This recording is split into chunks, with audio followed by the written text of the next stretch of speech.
Hello, hello, hello, NOSA community. It's Shamika. I'm back again. I'm doing back to back.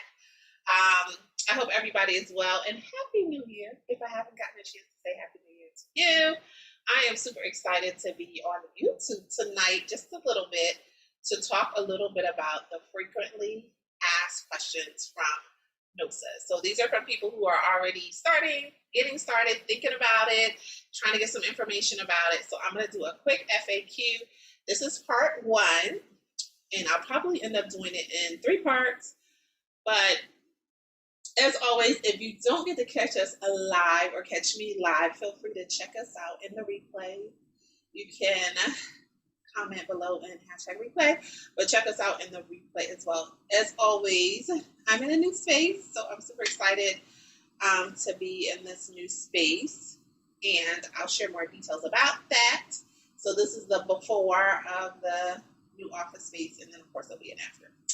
So let's get started and chat a little bit about myself, and then we're going to get into the questions. So for those of you guys who don't know me, I'm Shamika, the founder and creator of the NOSA Group, aka the Nurse Owned Staffing Agency. And probably about 5 years ago, I started my own journey in starting a healthcare staffing agency. By the way, I'm a second career nurse, and I've been in nursing for about 12 years now. So I had the pleasure of not only being a nurse, but prior to that, working in human resources. So it was bringing together really my two loves and the things that I knew the most in creating a staffing agency, and it just made sense.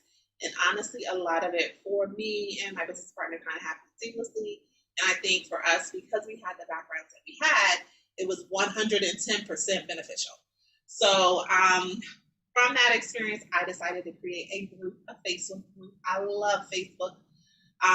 During that time, so about 5 years ago, and in the group, I wanted to see if there were other people out there like myself. So I wanted to see if there were other nurses or healthcare professionals out there who were interested in doing what I was doing, who wanted to explore, who wanted to, maybe see if we can get a piece of this billion, probably trillion at this point with COVID, dollar pie. And also kind of thinking about, hey, what's next for me after working the bedside? So I never wanted to work the bedside throughout my entire career. So this is a great way to actually make that transition. So, all right, so you've learned a little bit about me. I dropped the information below about how to access the group and access my website. So now I'm going to go ahead and jump in because this is what you guys came here for, and start with the questions. So I pulled the questions from the Facebook group because that's just easier. And a lot of the questions have been asked over and over again. So I decided to discuss something together that allowed me to answer. So, like I said, I'll probably do it in 3 parts, but we will have to see.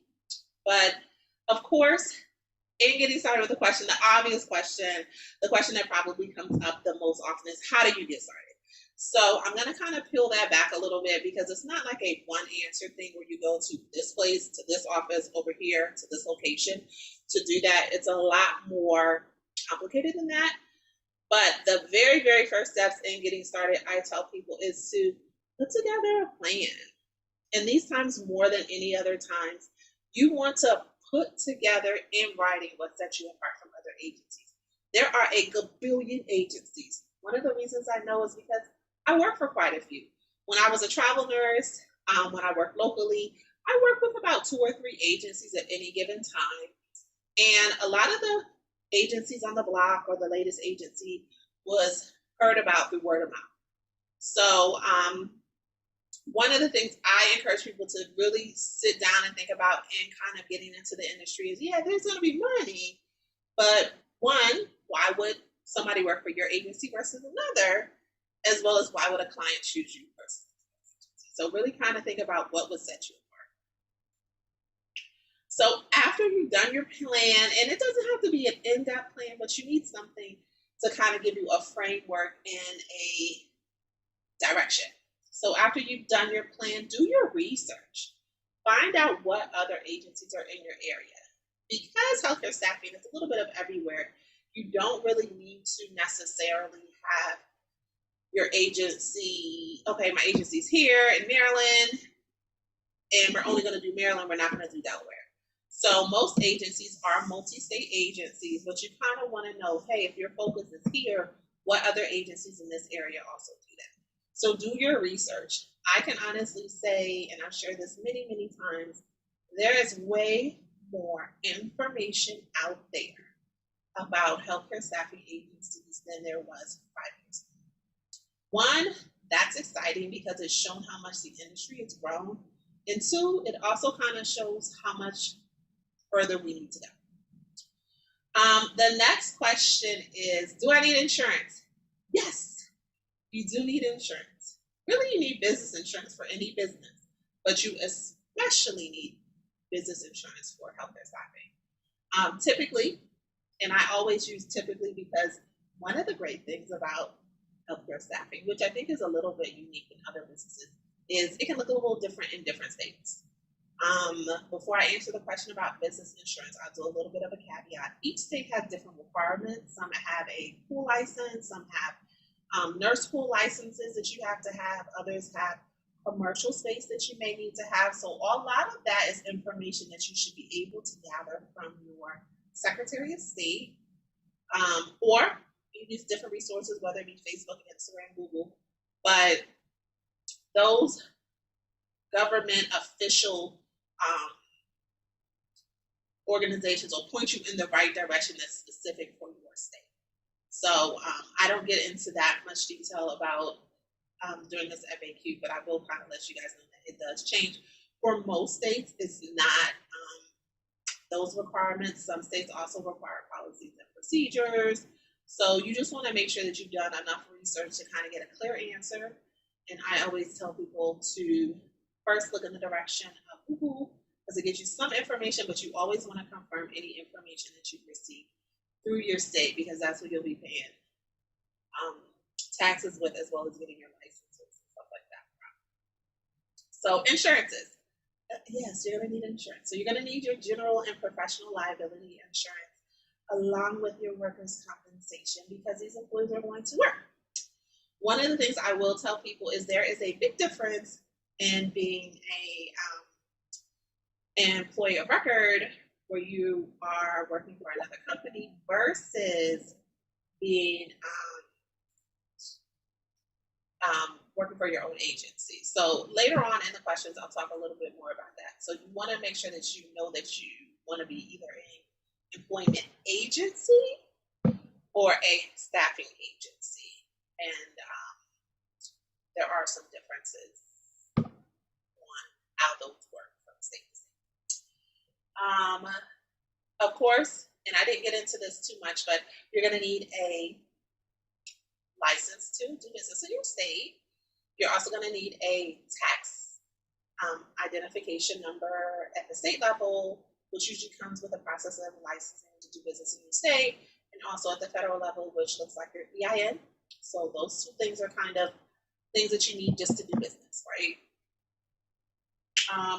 Number 4, how do I incorporate the business? So there's a lot of different options. People usually use the LLC or S Corp to incorporate their business, and a lot of it's based on how you're going to set up and work the business. So if you're going to work the business, you know, there's pros and cons for one versus the other, but LLC, sole proprietorship, S Corps are typically what I've seen in the structure or entity for your particular business. Number 5, so I have 30 days of questions, so I'll do 10 this time, and then I'll do 10 over the next 2 other parts. How do you balance between your business and personal? Honestly, your first couple of years, or probably your first 18 to 24 months, no. Everything can become very easily intermeshed. What I encourage people to do is to make sure that you're organized. You make sure that you take time. A lot of people, just like a lot of people in any other industries, still work while they're trying to get the business off the ground. And there's nothing wrong with that. Or still work when they're trying to build up the capital for the business. Whatever, you know, the case may be. There's nothing wrong with that. But you want to be reasonable in that we don't have the luxury, most of us don't have the ability to kind of put aside our personal lives and our personal responsibilities to only focus on this. If you do, kudos to you. But some people, myself included, work on weekends, worked at night. That kind of gave you that ability to focus and balance things as they got going. During your first 18 to 24 months, it's chaos. And you're always kind of head above water for a lot of the time because it's just so unpredictable.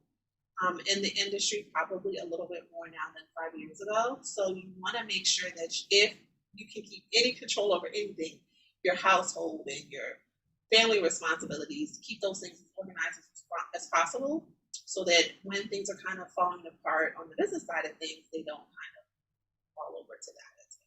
So the other thing is get your family involved. I tell people, many people are starting healthcare staffing agencies, NOSAs, because they want to leave a legacy and leave something behind for their children or their grandchildren or what have you. So getting them involved in the process really helps it become your own. It really helps you kind of take full ownership and responsibility. And a lot of times you'll be surprised at people who want to support, encourage you in kind of making this goal a reality. The last part is understanding what you need. So I am talented in many, many areas, but there are definitely areas I'm not. So in the areas that you're not, ask for help. Ask for help. And that's something sometimes it's hard for us to do. If you don't ask for help, you'll struggle at things that you don't need to struggle with. Like technology can be a bit of a challenge for me at times. And anybody who's worked with me knows that I'm always asking for help. It's like, well, can you do this? You know how to do this? Da, da, da. In addition to, of course, doing your own research. And then finally, being clear, being clear as far as like expectations of yourself, like what's doable. Is it doable to launch and have a fully staffed healthcare staffing agency in 6 months? Maybe. It's possible. It's been done. But does your situation really allow that? And that's what I kind of mean about being doable. Does your current situation where you are in the process allow that? Meaning that, are you ready to do that? Do you have the capabilities or the means to do it? So those are all things that I would encourage you to think about and consider as you're kind of in that process of brainstorming and bringing things together. Number 8, how do I get my first contract or my first client? I tell people this just like that how to get started question is really multi-layered, but I'll share this much. Just like in the process of creating your business plan or in the process of getting clients or getting employees, you want to have a plan. You want to have something written down that says, hey, this is what I'm going to do, and this is the expected outcome. So with that being said, I always love to use SMART goals. That's my big push for people because it really allows you to have something visually, even if you put it on your phone or use different apps and stuff like that, that kind of helps you move through the process and look like, hey, I said I was going to make 300 calls this month. Let me see how I can, narrow that down to a week by week, day by day process so that I can get connected with my first client. The other thing is you want to really be connected to your community. Like a lot of contracts and clients and opportunities happen when you're kind of in the mix of your community. I'm a big advocate of SCORE.org, Chambers of Commerce, Small Business Development Centers, because that's their job. Their job is to connect people in the community to businesses or resources or grants and things like that. And the great thing about the times now is that a lot of states want that, need that, and have the money to do that. So it's a lot more easily accessible where rarely are you going to talk to somebody and be like, no, we can't help you. Of course we can help you. I've attended all kinds of Zoom sessions from the last couple of years around grants and money and funding and different types of compensation or capital available to small business owners in the private and public sector. And a lot of it is about being in the mix and being present. And then the next thing I tell people in getting your contract is go back to the people you worked with before. Those people know you. They usually know your work style, how you work. They know your history, and in many instances, they'll be a lot more supportive than you realize. Healthcare staffing, for me, being on both sides of it, is meeting a need. And more, in many cases, is a more immediate need than other industries, but it's really focused on meeting the need of that particular facility. So some of the things that people sometimes will focus on is not applicable. So if you have a good agency, you have a good history, background, knowledge, understanding, you have the people, many times they're willing to work with you. And then be prepared. So of course, just like with anything, you want to, of course, research the facilities you're interested in, but you also want to be prepared in knowing what you can offer them. You want to be prepared in knowing what they may have needs for. So figuring that out, taking out the time to do that prior to talking to them really does have an impact versus kind of doing a cold call and not realizing that, you know, your particular facility has needs for night shift, but you really have a good organization. Number 9, how important is business relationships? So this is probably my favorite question. So I haven't really looked at these questions since about 2018, 2019. So this is a great question, mostly because I thrive on my business relationships. And not only at a staffing level, but like business to business, business to client or customer. Those all have played a huge factor in my success as a staffing agency, as well as my success as a coach consultant on the other end of the industry in the business. And a lot of that is taking out the time to cultivate those relationships and focusing on the fact that me interacting and having or doing business or working with this individual doesn't always have to translate in an immediate return.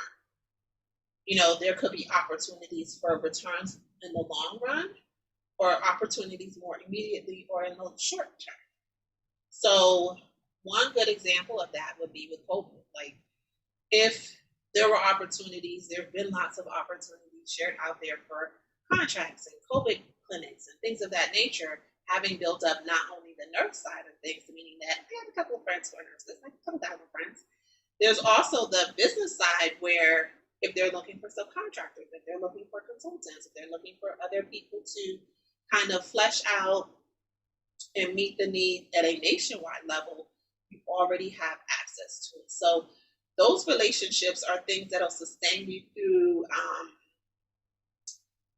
the life of your business, even if your business is up or down, and they'll give you opportunities to tap into it. Because if I'm working with you or I'm doing something with you, or I know you from on a business level, and maybe I don't need what you're offering now, at the time that the need does arise, and I'm the first person or you're the first person that I think about, that's showing that you've taken out the time to really establish a good business relationship.